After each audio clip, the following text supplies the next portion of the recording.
perimenopause is approximately 4 to 10 years, and then comes the menopause, and then after that, rest of your life, you are postmenopausal. My hormones used to fluctuate like this: suddenly craving, suddenly mood swings, suddenly brain fog, suddenly hot flash. I can't sleep at night. My hair suddenly starts thinning. In postmenopause, there are other type of problems. 80% of the women who over 55 have one chronic condition. You could have diabetes, osteoporosis, dementia, heart health issues, metabolic syndrome, maybe cancer. This doesn't just stop because your hot flashes are not happening. You have to continuously take care of yourself so that you don't get into this chronic condition. Talk to someone who understands, who would do proper testing, because blood work sometimes doesn't tell you all the things that you need to understand. Nobody knows until you have a test. Medical doctors are taught about giving you one medication. If this doesn't fix, okay, take another medication. If this doesn't fix, take another medication. That's how they are programmed. Doctors are not taught about perimenopause, menopause. Even the OBGYNs focus only on the fertility and the pregnancy. They are taught only 8 hours on menopause. We have to respect what God has given us and live in harmony with nature. Nature has already given us so much. Why fight it? And what we have done is we've created all these processed foods, these fast food foods, and we have stopped caring how we nourish our bodies. Invest in yourself. Do not ignore yourself. And self-care is not selfish. An exploration of trauma, transformation, and triumph. Your healing starts here. And we are back with another episode of Through the Trauma Podcast. I'm Amber Larkins, your host. And today I have with me Miss Amita Sharma. She is an advocate for ladies who are going through perimenopause, menopause, postmenopause, all of these topics, which is a very hot topic these days. Or maybe it just seems like that to me because I'm 40-ish.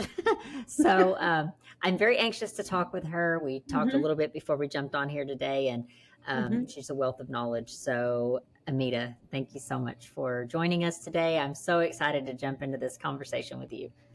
Thanks so much, Amber. And right around 40s, when all of us women start having the transition, and that's what when my journey started, when I was just turning 40, and the perimenopause also coming into my life. So it's a very appropriate thing what's happening. Yeah. And do you think that it's something that I don't know that it's talked about enough? I don't think that women are fully prepared. I know I wasn't prepared for what was coming. I mean, you hear about hot flashes, and that was about the extent of what I heard of it. No, you're absolutely right. See, the thing is, we women know menopause and we thinking, oh, 50, 51, 52, somewhere over there. I still have time when we are in our 40s or even 30s. And we don't realize the perimenopause is a transition years, and it can last up to 10 years and typically starts age 40. And you have to grind through 10 years before you actually hit menopause. And nobody talks about the perimenopause, but talk about menopause because the doctors are not taught about perimenopause in their medical schools. That's the other problem. I believe it because I didn't know anything really going into it. I knew that I didn't know it was 10 years. I didn't know that the amount of symptoms that I was going to have personally. I come out of doing fitness inside the fitness industry. I've been working out for years. And I don't know if that had a worse effect on me or a better effect. I almost think it was worse because for so long I had energy and been able to manipulate my weight and been able to manipulate what I was doing through food and nutrition and exercise and movement. And now all of a sudden I hit like probably around 43 for me. And that's when I just, my energy plummeted. It was much harder for me to stay in shape, hold muscle. It was harder for me to lose the weight. And then you get this little weird like pouch on your stomach. I know. I'm like, it doesn't go away. I'm like, it's just crazy to me that it was just so unexpected and it happened so quickly. So are all those things kind of a normal thing that happens? Well, I'm not a medical doctor, but I can definitely share my personal experience and having talked to about 3,000 holistic experts. So yes, these are very common things because like your age, right? You're at the beginning of the perimenopause journey.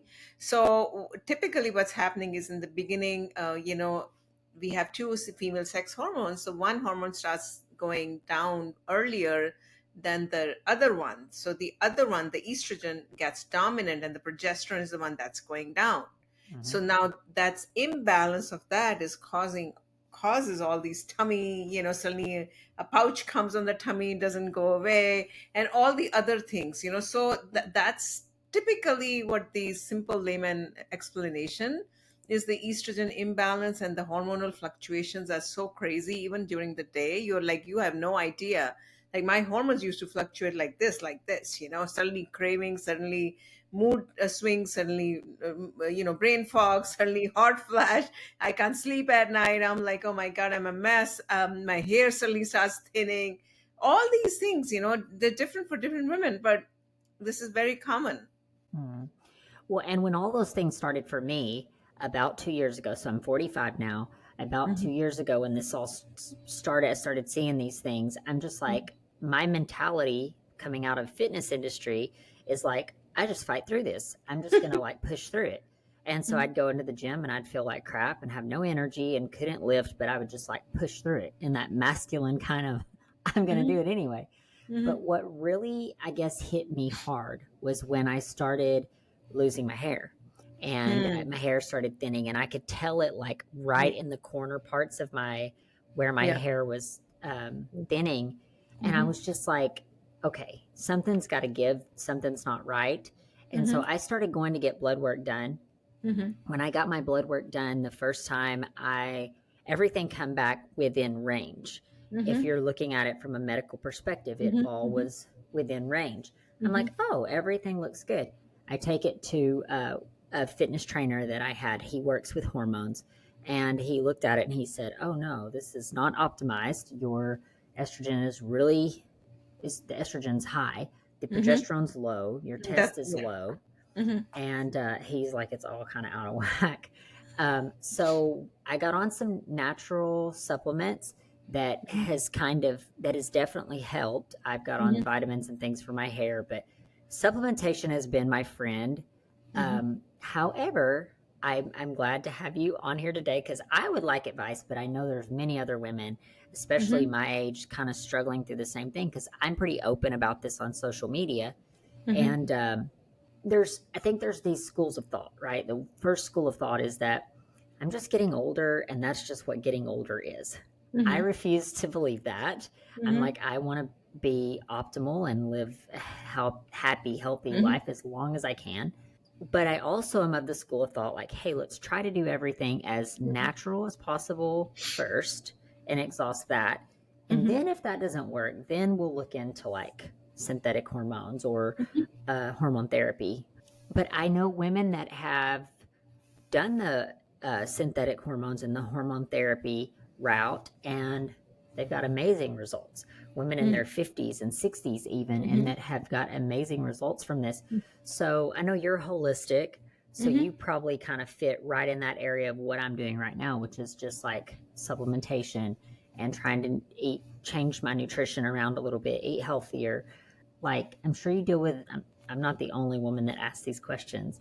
Like, what is your feedback when it comes to those kinds of questions? What would you direct a woman into to Hmm. regain her energy and feel better? Yeah, I mean, we're not against hormone replacement therapy, right? Bioidentical hormone replacement therapy, though, what we are saying is that you, like you said yourself, exhaust, you still need a holistic lifestyle. You still need to take care of mind, body, and soul, irrespective of if you go for synthetic hormones or not. So now when I use the word holistic, that means mind, body, and soul, the whole thing, right? It's not just only physical thing. So you need to make sure you are not doing, you're actually nurturing your body, nourishing your body properly. You're not doing this crazy fasting and crazy all kind of yo-yo diets and losing weight like we typically end up doing in our 20s. Because guess what, our hormones, as you we just talked about, hormones are all over the place, they're going down. You need to nourish your body properly. You need to actually cut out processed foods. You completely cut out sugar, white stuff, fast food stuff, and then bring on some of the things like phytoestrogens, which are natural, have natural estrogen, because if the estrogen is going down, you want to bring in those kind of foods. So you need to change your entire diet, is what I'm saying. That's the step number one. Food as medicine, you need to take it very, very seriously. Now, movement as medicine is also very, very, very good, but it doesn't mean that you have to do the same way you would do, high impact aerobics and all that kind of stuff. You need to, well, you being from the fitness industry, the strength conditioning, right? The strength training is very important because we're losing the bone mass as well, right? Mhm. We know that as we get older. And then also, I personally supplement that with yoga. Yoga is amazing, a great, even for hair also, because you're doing inversions, right? The downward dogs and all kind of inversions, and it's all the blood flow that's happening, right, in your head. And breath work, learn to learn to do different type of breath works. So many different breath works are there. So that's just one part of the coin. And then the other thing is like acupuncture, acupressure, even Ayurvedic therapies like massaging yourself with medicated oils, with medicated hair oil. That's what I do. I still have plenty of hair. So far, so good. But I massage myself with medicated hair oil, right? And then, of course, supplementation, you talk about it. But on a daily basis, bring in the kitchen spices, kitchen herbs like When you ginger, say turmeric. when you say hair oil, are you talking about like the Bontana oil? Are you talking about like tea tree oil? No, Like, no, no. I'm talking about, well, yeah, those tea tree oils are fine, but I'm talking about Ayurvedic herbs that have research to help with fuel the hair growth or help with the hair growth. I'm talking about that. For example, there are specialized herbal oils that you get. For example, one is called amla oil. It's called Indian, it's very readily available. You just need to buy a good brand. Then there is Bringraj oil. It has, that Ayurvedic kind of herb blended into that. There are a lot of different oils that herbal oils, so to speak. okay, These are the oils I'm talking about for okay, hair, right? For hair, hmm, you're talking about the hair growth. And yes, then, of course, taking some supplementation for hair also helps, like biotin and stuff like that, right? hmm, But and just a big disclaimer, I'm not a medical doctor, but I'm just sharing all this information based on my conversation with about 3,000 experts. But if you talk about the hair, then the other thing also is, like I was talking about earlier, is also like inversions, right? The blood flow right here, that you need to get. And also you have the foods that you can also nourish your hair, like spinach and iron and all these kind of things, even protein. You need to up your protein. Hair is protein, we know that, right? So all these things, I think protein becomes very important, because one, it's going to help all the things they're talking about. Also, it keeps you full. Your blood sugar otherwise keeps fluctuating. And I used to get a lot of cravings, suddenly for sugar and for something else. So protein in the morning, if you have enough protein in the morning, or healthy fats is very good, like avocado, your ghee, your little bit of nuts, all these things help. So I don't know what your diet is, but on a very high level, these are some of the things will help the hair growth. Hair is actually, it's very easy to grow back, by the way. It's not that difficult. hmm, I also started having thinning hair, but I started doing all these things that I'm talking about. It grew back. hmm. Even the onion juice in your hair, that also helps. Yeah, I had not heard of that. I was doing some of the like the Bontana oil. I don't know if I'm saying that correctly, but Yeah. that's I've read some really good things about that, and I do try to do like oil treatments on my hair sometimes. I've always eat a somewhat healthy diet. I Hmm. think when I worked with my trainer, he Hmm. one of the things that he kind of recommended was that I wasn't getting enough carbs. So Hmm. being trying to stay lean and keep my body like, nice and lean, but then also having the struggle of like losing the weight or being able to keep weight off, Hmm. it come become like a catch 22. So I'm doing lower carbs, I'm feeling more like crap, but everything's kind of out of whack. And I don't know how much you know about like macros and Mhm. manipulating macros, but Mhm. um, I know that your body, when it's used to being in that deficit, you have to kind of build that back up. So you Mhm. have to know, if I'm going to increase my carbs for X amount of time, or for X amount of carbs per day or whatever, that I may look a little fluffier there for a little bit until my body kind of balances out. But Mhm. then once you get back up to eating higher carbs, then you can start cutting a little bit to lean back down. So for me, I think for me, I was eating plenty of like nuts and fats and Mhm. proteins, but for me, it was carbs. Like I wasn't Mm. getting nearly enough. But I've since that started about October of 2024, and Mhm. so now we're in what, June of 2025, Mhm. and so what, 8 months ago or whatever. And the things that he had me doing, the way that I've changed my diet and increased the carbs, I will say I've seen a huge difference. Mhm. Am I perfect? No. I'm not nowhere. I'm not where I want to be, but it's gotten better, is what I'm trying to Yeah. say.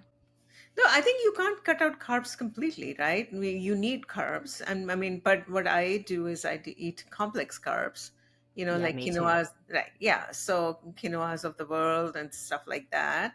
I don't think you should cut out carbs altogether. You need to. That's what we were talking about: nourishing the body properly with the proper ratios, right? You need your macros and micros in a proper ratio, otherwise again in the imbalance happens. And maybe sometimes, in the beginning, what happens, like we were talking about earlier, the estrogen is more dominant, and then the imbalance of these hormones, the hormonal imbalance, can have all kind of strange impact on your body. You don't know, the hair is going, or the hot flash is happening, or you don't know. Everybody has a different type of right, Hmm. some kind of a symptom, you don't know. So that is also a big thing that is being talked about. The dominance of estrogen is Which not good. this kind of brings me into this question that I have for you, because I just heard of this. I was actually supplement shopping yesterday and was looking for some different things to just kind of maybe like kickstart. I'm trying to lean down just a little bit, so I always try to manipulate something. Um, and I was talking to the gentleman there about any kind of perimenopausal like vitamins that's good for that. And he brought up this idea, and I heard you use it when we first, in the beginning of this conversation, this bioidentical Hmm. hormone Hmm. replacement therapy. And he explained what this was to me, and you tell me if this is right. But basically, where they go in and they look at your blood work and they make it according to Hmm. your, like, Hmm. it's very specific, so it takes all the guesswork out, Hmm. but they can use all natural supplementation for that. Is that correct? Yeah, yeah, but you have to go through a naturopathic doctor, someone who knows what they're doing. Yes, Mhm. it doesn't have a lot of clinical evidence, like clinical trials the way synthetic hormones have. But typically, all the functional medicine doctors that I have talked to, they all recommend BHRT, which is bioidentical hormone replacement therapy. But again, and you have to go through, a naturopathic doctor or someone who understands the BHRT. The other work is that blood work sometimes doesn't tell you all the hormones. You also need to get Dutch test. Dutch test is a dry urine test, which basically draws out the map, very detailed map of the hormones. And sometimes there could be an issue with the GI, your gut health. Like I think it's a good idea for someone like you, if you having hair thinning and some other issues, talk to a proper naturopathic doctor or some functional medicine doctor. Talk to someone who understands this and who would do proper testing, because blood work sometimes doesn't come out, doesn't tell you all the things that you need to understand. It could be you might have a leaky gut. I don't know. Nobody knows until you have a test. Or sometimes they do hair mineral test, right, for toxic things in our body, because we build up so much toxic material in our body because we have so many preservatives, additives, all the insecticides that are laden with the food, all the makeup, right? We women could have inflammation inside it. So it's very complex. So I highly recommend. I'm not saying don't go to your fitness trainer, but go to a professional who understands this. And typically, these kind of professionals are naturopathic doctors, functional medicine doctors, or someone who understands how to do the hormonal panel, right? The Dutch test or the GI test or the hair mineral test, whatever it is, so that they can get to the root cause of what is causing. There could be some other deficiency that blood work hasn't told you something, right? That's Is what it it is. a GI test is like in the urine? Yeah, yeah, Dutch test. Okay. Yeah, It's a it's I a didn't Dutch know test. that. I That's a mean, very common. That's a standard testing for hormone testing, and it gives a very comprehensive outlook of all your hormones. And that's the recommended one. When you talk to any naturopathic doctors, you can also, I don't know if you can do it by yourself. There's a company called DutchTest.com. I don't know if you can do it yourself, but I highly recommend, even if you can do it yourself, have some kind of a someone who goes through to your look at it. test very detailed, or then tell you exactly Oh where the yeah, deficiencies are, because blood because work sometimes doesn't tell you all the things. That's the problem. well, and even blood work, I'll tell you, was like it was almost like a foreign language. When I started looking at it, I just could read the ranges, but I couldn't. Hmm. And I did that one myself. Like I did it through a company called Life Extension. Hmm. And so you just order it and Yeah. then they email you all of the paperwork and then you take it to like a LabCorp or someplace that does blood Hmm. draws. They do everything there and then they Hmm. just send it back. Then LabCorp will email you all of the results. Hmm. You get the results, but I'm like, I can't read this. Yeah. I don't, Yeah. So Yeah. yeah, I agree with you. You have Yeah. to take it somewhere where you can Yeah. read it. I would not mess with it. Seriously, I would just take it very kind of like go in a proper structured way, get the testing done, talk to a professional, and then have them kind of go through whatever you find, but whatever they find, and then come up with a plan, whatever the nutrition plan and the exercise plan and the supplement plan. Because sometimes I did the same mistake, by the way. That's why I'm sharing all this information with Mm-hmm. you.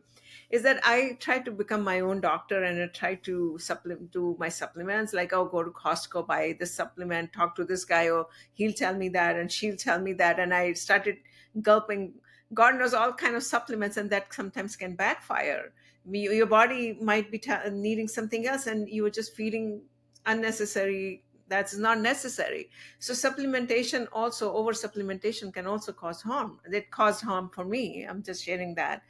So you need to be careful what supplements you need, that is required by your body, not necessarily start taking 30, 40 supplements a day and thinking that everything is going to be okay, because supplement is a supplement. You know what I mean? Everything you cannot get it from your food, you supplement it with a supplement, right? So we Mm-hmm. need to take that into account. So I highly recommend go like step by step testing, plus talk to someone, an expert who's a hormone expert. It could be anyone. And then the supplement that goes with what you need, what comes out of the test, then do the supplement at the same Mm-hmm. time, and then adjust your diet and the exercise and other things Accordingly. accordingly, what it tells you. Yeah. So this is interesting because this again is something that no one talks about. No Yeah. one tells you that. I Hmm. mean, you're telling me this and it makes perfect sense to me, but no one's ever shared that with me. But I think we live in a culture right now too where people don't, it's like we've been, I don't know if you would call it duped, but we've been a little bit like misled Yeah. by the pharmaceutical Yeah. industry Yeah. that says medicine fixes everything. Hmm. And Hmm.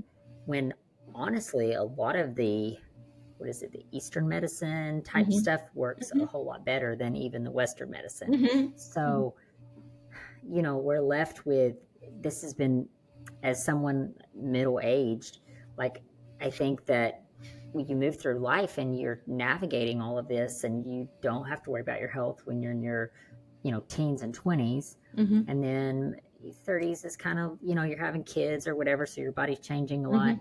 And then you get into your 40s, 50s, 60s. It's like you're navigating now. You're seeing friends or family that's Yeah. losing their health or their Yeah. health is struggling. Yeah. You're feeling tired. Hmm. We don't always want to just run to the doctor for I hate going to the doctor, to be honest with you, because Hmm. not naturalist doctors, I don't hate that, but I hate going to mainstream Yeah, doctors yeah. because they constantly want to put you on something.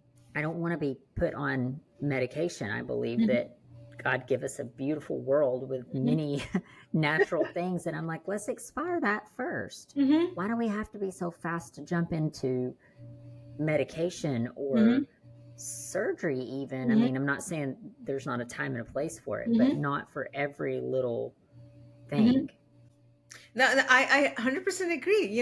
Robert Kennedy, what he's doing is that nutrition is not taught in medical schools, right? Because it's funded by big pharma. And they basically, medical doctors are taught about giving you one medication. Okay, if this doesn't fix, okay, take another medication. If this doesn't fix, take another medication, right? That's how they are programmed to give us medication. They're typically, I mean, I hate to say the word salesman, but they're literally salesmen for pharma, giving you medication, selling the big pharma, because big pharma is the one who's funding the medical schools. And doctors are not taught about nutrition. Doctors are not taught about perimenopause, menopause, even the OBGYNs. Can you imagine? They focus only on the fertility and the pregnancy part. They are taught only 8 hours on menopause. OBGYN is supposed to be women doctors. They have no clue about perimenopause. I mean, so all the way this whole system works here in the Western world is like big pharma is controlling so many things. The education part, because they have the money to give all the ads. So as a user, as a consumer, I see what I see, and that's what I get influenced with. I don't know anything else, right? I mean, it's natural. Yeah. Yeah. It's very true. And Mhm. I honestly, like, I get angry about it a little bit because I'm Mhm. just like, it's ridiculous that people don't talk about it. And then you see people that whose health is failing, Mhm. but they're so scared to go a natural, Yeah, holistic way. yeah. And then we're taught also that none of these other things matter. Like Mhm. when it comes to meditation or managing Mhm. stress, these things doesn't even matter. And No. it's like they do matter. It all, our body is a holistic, Mhm. we're holistic beings. Mhm. So all of those things matter, and how we manage all of those things matter. Mhm. And it's unfortunate because you get to a certain age and it's like, now I have to try to figure these things out. Mhm. And you're navigating through it, which is why I think platforms like this is important. Mhm. Conversations like this is important, Mhm. because it allows us the opportunity to hear things that are valid Mhm. and can help us think for ourselves. Exactly, exactly. We need to, each one of us needs to make a decision that's good for us, right? And we have to respect what God has given us, like you just said. Be Live in harmony with nature, right? Live with according to the circadian rhythm. Nature has already given us so much. Why not embrace it? Why fight it, right? So, and what we have done is we've created all these processed foods, these fast food foods, and we have stopped really caring about how we nourish our bodies, how we live according to nature. And that's what has caused all these imbalance of injecting our tomatoes with God knows what, injecting our chickens with antibiotics, right? All these things, and they're just creating we women bodies is not designed like this to take on all these antibiotics and pesticides. I mean, my body just starts reacting even if I put a little speck of anything strange. It starts Mhm. behaving in a weird way. Yeah. Well, it's funny because I have some friends who has just started on like their health journey, Yeah. and they ask me questions a lot about different foods and things. And one day I mentioned to them, I Hmm. said, when I go out of town, Hmm. if I'm not used to eating my normal food at home, Hmm. that my mouth breaks out. Like it's usually in the roof of my mouth, but like my, it'll start it being itchy kind of. Hmm. And then I can feel it like swell, like certain parts of the roof of my mouth swell. And Hmm. when those little blisters break, it is so painful. It hurts to eat. But this happens. I mean, at first I was like, I don't know why this is happening, but Hmm. over time I've seen this happens when I'm not used to eating my normal food. Hmm. So this tells me Hmm. there's some toxin or something that's being Hmm. put in food when I eat out or go out, out a Hmm. lot, and I'm not eating my normal stuff I cook at home that I buy at the store, that Hmm. it's creating some kind of interaction. Mhm. And it's funny because they had recently had to go out of town and they said the same thing. They come back and they said, "Oh my Oh my God, God. like his mouth broke out," because they've been on this health journey too. And I'm like, it's just that goes to show me Mhm. that there's so many toxins and things Mhm. that's in our food. And sometimes Mhm. it gets discouraging. I Mhm. get discouraged. Mhm. Sometimes going into the grocery store with my children, I get really discouraged because I'm like, they're Mom, can we get this? Can we get that? And I'm like, no, it has dye. No, Mhm. this has artificial stuff in Mhm. it. No, this, I mean, it's ridiculous. Yet Yeah. we have to like go into the grocery store. We have to sort through half of the stuff that's in there is crap. It's not even real food. It's very sad. That's what they say when you go into a grocery store. Go on the outer aisles. Don't go into the middle aisles, because the outer aisles are typically okay, fruits and veggies and whatever, and then here is your milks and stuff like that. And the inner part, where they keep all the processed foods, all the everything. And I seriously, I've stopped touching anything that's in a can, anything that's in a box. It just doesn't gel well with me. Literally prep every single food, like, fresh foods. I prep it over the weekend, then every single day prep it and kind of cook it, even if I cook a little bit, but I try to feed myself fresh food every single day, Hmm. and my Well, family. Yeah. and the scary thing now, and I Mhm. think this is where I start to get really upset and angry over this, but the scary thing now is even on those outer parameters of the grocery store, Mhm. you still have what is our meat being pumped with? What Oh is in the yeah. ground meat that we're eating? Like, do we Mhm. really know what's in that ground meat? What is our meat even real? Mhm. That's the question that we have now. And then when you go into produce section, it's like, okay, where was this food Yeah. like grown from? Yeah. Is this full? Is the soil full of toxins? Is it Mhm. full of GMOs? Is it or genetically modified? Is it sprayed with pesticides? I mean, what's safe? All of that leads me to ask this question because this is an honest question that I've honestly had, especially living here in the United States, because I Mhm. think we have some of the worst food laws. We're one of the only countries that allow dyes in the foods, and Yeah. dyes is so bad for your neurological system. Mhm. I've done a little bit of studying. I don't say a lot. I've done some studying on this.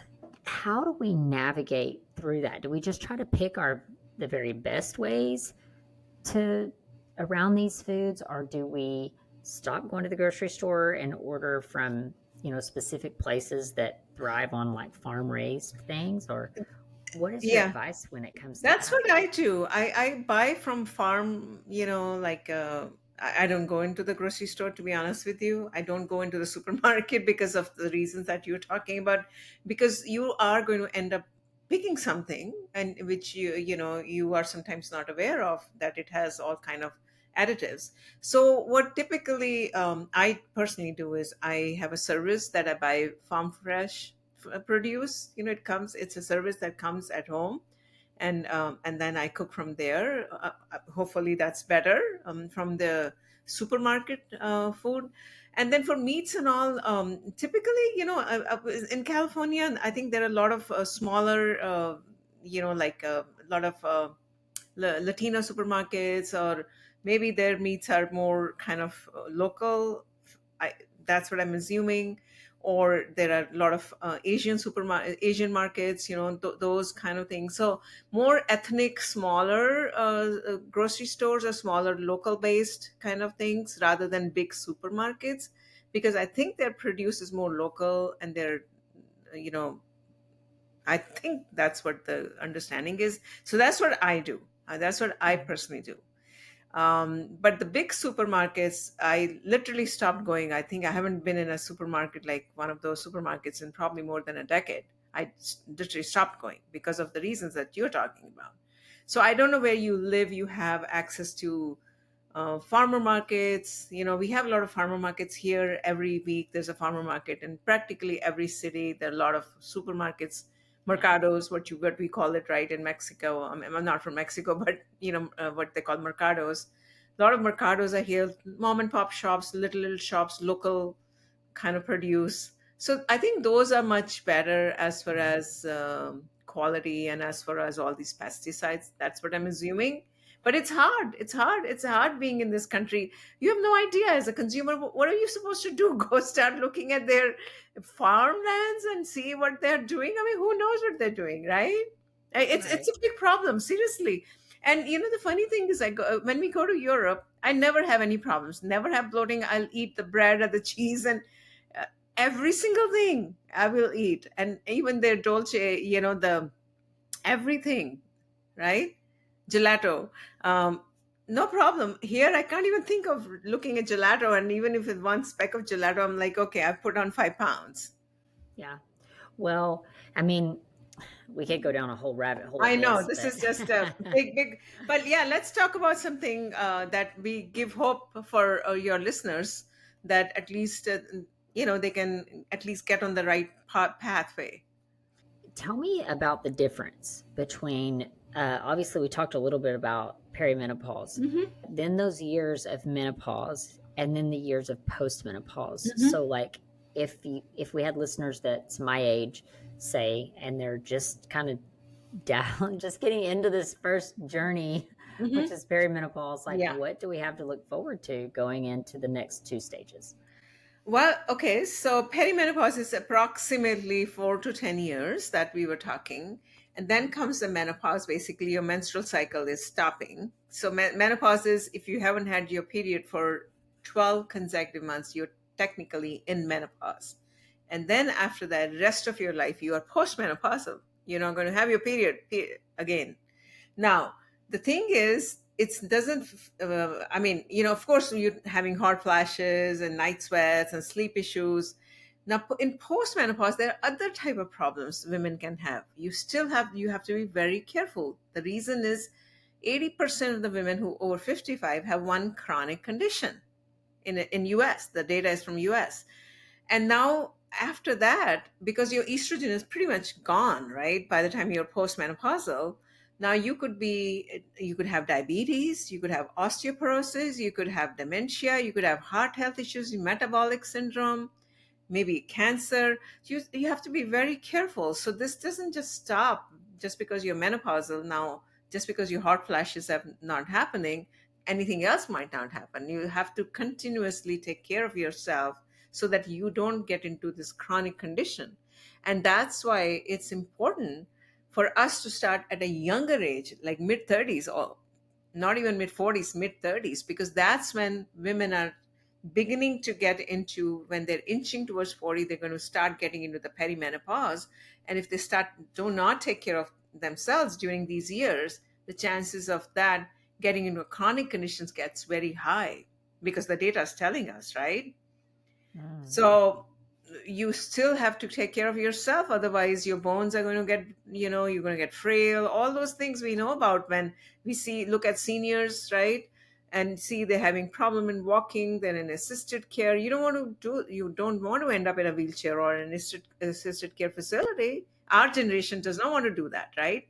No, our parents' generation was different, because I don't think they knew anything better. All these things that we are talking about, they had no clue. They were just happy to eat out of a can, you know? That's good advice too, because it's again, you don't really think about it. You don't Hmm. think about how that's going to affect your health. And the Hmm. body, I think, is a resilient thing, Hmm. but the older that we get, the longer it takes to bounce back. Have you ever worked or treated with women that's like, say, in their 40s that are having babies at this age? Um, Not really. I haven't seen that. Nothing I can recall. Majority of them, it's hard to conceive, right, at this age, because majority of them start getting this perimenopause and their periods are irregular and they don't know when they're ovulating, they're not ovulating. I mean, it and not even mid 40s, but also other most of the experts that I've talked to, the infertility is so high right now, even amongst the 30 plus year old women, because of all the stress that they're carrying. So infertility Mm. is a huge issue. And the other thing is perimenopause, when it starts a little bit early, that also can has issue on for infertility, right? Because you don't know when you're going to have your period, and when things are then not regulated, your periods are not regular, Right. you know. Do I've heard this, and tell me if this is a myth, but a lot of times if you're thinking you could be perimenopausal, that you can look back at your mom if you know like when she started perimenopause, that it's kind of genetic. Is that true or false? I don't think so. Like my mom, she had a forced, menopause at the age, I think she was barely in her, somewhere in 40s, right? It was in 50s. And she had some tumor in her ovary uterus, and the uterus had to be, hysterectomy. And she had an operation. So she also has osteoporosis. Maybe it's because of the earlier menopause, because the hormones were depleted. So it, I haven't heard about the genetic part. This whole perimenopause thing. I think it. Well, what I will tell you, one thing is not necessarily being genetic, but it's definitely have ethnic background in it, and I'll elaborate on that.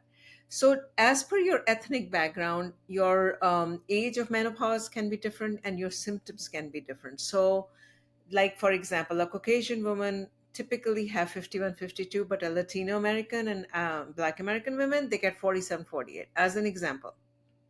Now the symptoms are also the hot flashes and like night sweats are more aggravated in amongst Latino American and Black American women because of the lifestyle they have, because a little bit they're overweight. Majority of them, I'm not putting everyone in a stereotype here, majority of them.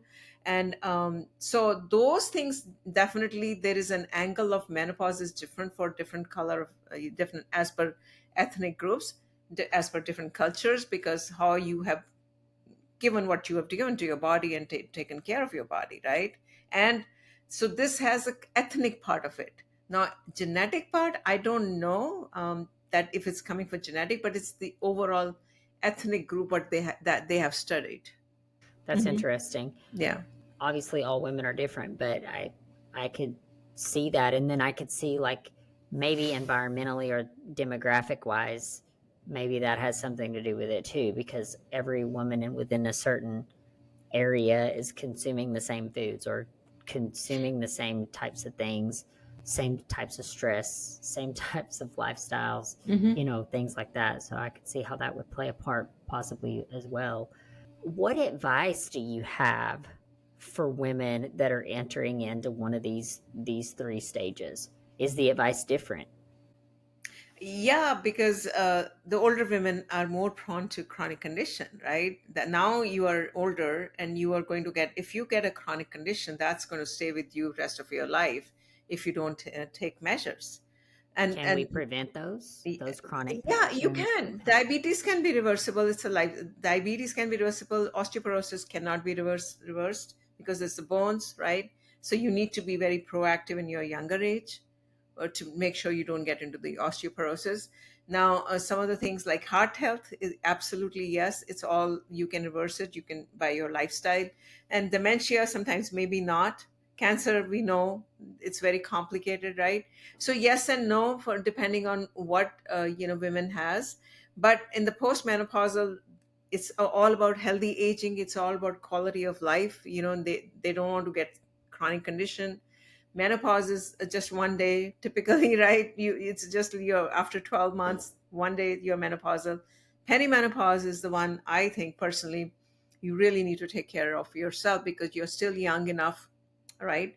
And you and in today's day and age, all of us are educated, working, technology savvy. So we really need to take care of ourselves during the perimenopausal years very aggressively, taking care of our body, using all these things whatever we can so that we don't end up here in a chronic condition. So the different advice for different kind of age group of women. In this age group of women, the older women, you can't just tell them, oh my god, now you go to 3 times a day, like body pump and do this and do that, because they might not be able to do that. The exercise regimen might be different. They might need qigong or restorative yoga or more like breathing techniques, more like simple things, right? But a younger woman can still have all kind of weightlifting, strength conditioning, body pump classes and some of the other more difficult classes to make sure that she is making sure the bone mass is fine. So I think Mhm. it's different, right? The older women have to be different, and the younger women can still take it. So the more younger you are, the more you take care of yourself, the better you are when you are going to reach at a certain level. That would be my thing. Yeah. And I do just, I mean, just to add to that, I truly believe that we are what we eat. So Yes. if what you're consuming Hmm. in your body is going to have a direct effect on how you feel. Yes, as you get older, I do think I've seen it in I mean, though nothing changed, I still started to feel more tired. However, I'm 45, I'll be 46 this year. It's like I think I still have more energy and more vitality than Hmm. someone who's sedentary. Hmm. I Yeah. just I think I can move around a whole lot more. Like I'm more in tune as well. Like if you create movement in your body and you're eating healthy, you understand your body a little bit Hmm. better because Hmm. you're watching what Hmm. affects my body, good or bad.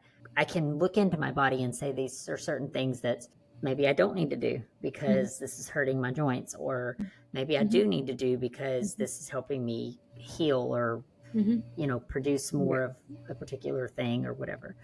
So definitely, being in tune with your body is something that's very important. But I don't think we have to be fed this lie that just because we're getting older, it's just there's nothing you can do about it. That's not true. Oh yeah, yeah, absolutely, absolutely. You can. I mean, look at Martha Stewart, right? I mean, she's 83, 84, somewhere over there. I mean, look, amazing she looks. No, not the looks, but the body part I'm talking about, right? So there's so many of women out there who are in their 80 plus, who are influencers and celebrities who still have taken good care of themselves, and they're able to do everything possible. So that's just a myth that as you get older you can't walk, or you can't do this, you can't do this. You depends on how you take care of yourself. That's It right. absolutely depends. I 100% believe that if you take care of yourself, you will be fine as you get older. But you just need to make a little bit, maybe more effort in taking care of yourself, right? It's That's right. because you're not as young as you were in your 20s. So you can't just abuse your body and stay awake till 3 a.m. and still going party, in the clubs and drinking, and all those kind of things that go out of the window. That's true. uh, so I know that we have kind of a hard cutoff time with you. Yeah. So we've been trying to pack as much information as Mhm. possible into Mhm. this episode. But I do want you to have an opportunity to tell my audience about yourself and about where they can find you. Mhm. Um, and then I know that you also have an app. So I want you to tell us about all of those good things before we wrap up today. Well, thank you. Yeah, so they can find us at nourishdoc.com, www.nourishdoc.com. So what we've been talking about is what we are trying to come up with an app which is going to be a self-care as a first step, and it's super affordable, less than a one cup of coffee, like $5 or something, really, really inexpensive. And the idea behind the self-care is for women to empower them and give them the knowledge and the awareness and educate them based on the symptoms, based on the stage where they are, what happens to them and what can they start doing, actionable steps, right? And these are holistic as a first step. And so that's the idea. And then the second step is for us to give them expert guided, some kind of different experts can come every month, ranging from a functional medicine, we were talking about that, or maybe a pelvic health specialist or a sexologist. We know the sexual health also goes down. We didn't talk about that in this segment, but that's a big thing also. So that is the second step. We give a little bit, about $50 to $100. And then the third step is one-on-one. We were talking about that earlier, the testing plus a naturopathic doctor or some kind of someone who can help you navigate the journey of your personalized thing. So we are trying to give a very comprehensive platform, and also affordable platform. From a price point of view, it's very elastic, and that really is the intent, and also give some kind of a community of women so that we learn from each other, so we don't feel isolated, we don't feel alone. That is the end goal is that women feel that I am not alone, I'm worth it, and I can navigate this journey with confidence. So that is the intent. Awesome. It sounds like an amazing app to have. If you can send me all of that information, I'll be sure that gets in the show notes here so that people know how to get in contact with you and know how to plug in there Mhm. and get the app. Is the app available now in the App Store? It's going to be available in July. So we have done over the Nice. last 2 years a lot of webinars, like approximately 3,000 of those education sessions. They were one-off, like workshops. But now we're putting everything together in a structured way. So it will be available in July. So we're in June, so at least another month or so. Yeah. Yeah, that's coming really soon. Yes. So, and by the time this episode drops, it'll probably be in July anyway. Okay. So we can get that in there and get people plugged into that Mhm. for sure. So, man, what you're doing is amazing. Um, Real fast before you go, because I know we're running out of time, but if you had kind of an overarching thing that you wanted to leave my audience with, what would that be? So I would say invest in yourself, right? Do not ignore yourself. And self care is not selfish. That's good. I need to write that down for the books. I know. You should coin that as your own quote there. Oh, okay. No, I'm just making it up as I when talk about things because I hear so many women saying, "Oh, I don't have time. I don't take care of myself. I have kids," like you're saying, right? And same thing happened to me when I was, in my early 40s. I had two kids running around, no time for myself. So it happens to all of us, when we're going through, especially with kids and our perimenopause journey. But we need to take time to take care of ourselves. I cannot overemphasize this fact. Yeah. Well, that's great advice. And, I think what you're doing is great. I think we need to talk about it more. Yes. And maybe, in the future we could come back on and have an episode just dedicated to, sexual health, Hmm. because I know that's important as well. Probably Hmm. men and women want to know about that. So, um, but thank you so much for your time today. It's been a great conversation, and I just really appreciate you so much. Thank you. Thank you so much for having me.